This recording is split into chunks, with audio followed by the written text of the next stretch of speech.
Daniel chapter 5.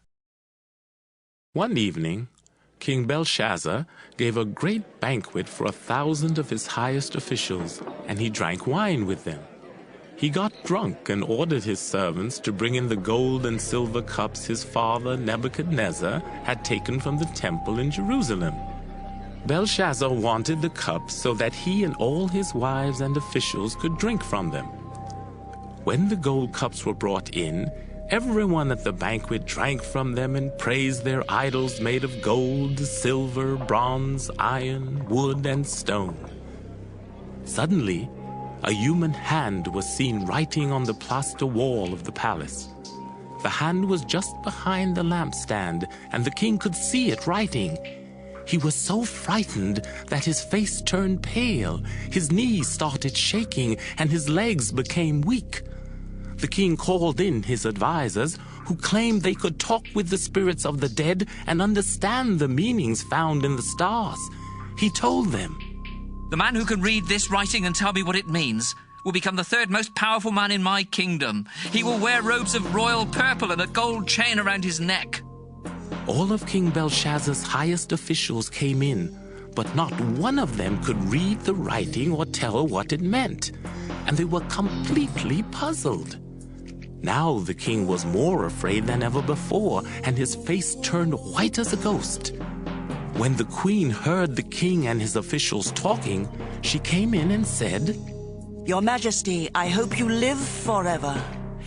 Don't be afraid or look so pale. In your kingdom, there is a man who has been given special powers by the holy gods. When your father, Nebuchadnezzar, was king, this man was known to be as smart, intelligent, and wise as the gods themselves. Your father put him in charge of all who claimed they could talk with the spirits, or understand the meanings in the stars, or tell about the future. He also changed the man's name from Daniel to Belshazzar. Not only is he wise and intelligent, but he can explain dreams and riddles and solve difficult problems. Send for Daniel, and he will tell you what the writing means."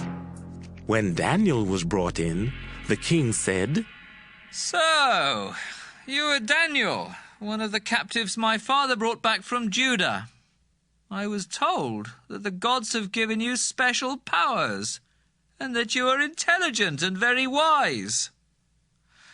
Neither my advisors nor the men who talk with the spirits of the dead could read this writing or tell me what it means.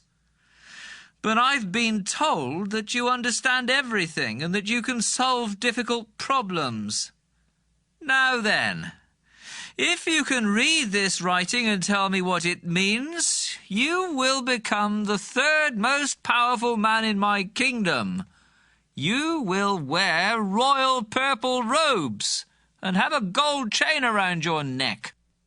Daniel answered, "Your Majesty, I will read the writing and tell you what it means, but you may keep your gifts or give them to someone else. Sir, the Most High God made your father a great and powerful man and brought him much honor and glory. God did such great things for him that people of all nations and races shook with fear. Your father had the power of life or death over everyone, and he could honor or ruin anyone he chose. But when he became proud and stubborn, his glorious kingdom was taken from him. His mind became like that of an animal, and he was forced to stay away from people and live with wild donkeys. Your father ate grass like an ox, and he slept outside where his body was soaked with dew. He was forced to do this until he learned that the Most High God rules all kingdoms on earth and chooses their kings. King Belshazzar, you knew all of this, but you still refused to honor the Lord who rules from heaven. Instead, you turned against him and ordered the cups from his temple to be brought here, so that you and your wives and officials could drink wine from them.